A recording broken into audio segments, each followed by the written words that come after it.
गुढीपाडवा, अक्षय तृतीया आणि दसरा यांसारख्या सणांच्या पार्श्वभूमीवर ग्राहकांमध्ये सोने खरेदी करण्याची मोठी उत्सुकता दिसून येते। त्याचबरोबर सोन्या चांदीच्या दरातही विक्रमी वाढ झालेली पाहायला मिळते। सोमवारी कोल्हापूर सराफ बाजारात 10 ग्रॅम 24 कॅरेट सोन्याचा भाव 93,800 रुपयांवर पोहोचला। विशेष म्हणजे अवघ्या 2 दिवसांपूर्वीच म्हणजेच 30 मार्च रोजी हा दर 91,600 इतका होता। याचा अर्थ केवळ 2च दिवसात सोन्याचा दर हा तब्बल 2200 रुपयांनी वाढला आहे।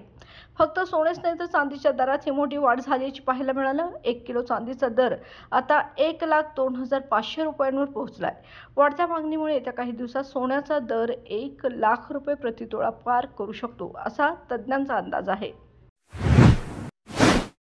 बाळ, फ्रीजमधून श्रीखंड काढ ना। आम्ही पूर्वी घरीच बनवायचो श्रीखंड, त्याची चवच वेगळी होती। आता काय सगळं रेडीमेड। आजी, हे श्रीखंड खाऊन बघ। आज तुझ्या आईनं घरीच बनवलं की काय? हे आहे गोकुळचं श्रीखंड। अगदी जिभेवर रेंगाळणारं। जिभेवरच नाही तर मनावरही रेंगाळणारं। गोकुळ श्रीखंड, मनावर रेंगाळणारं।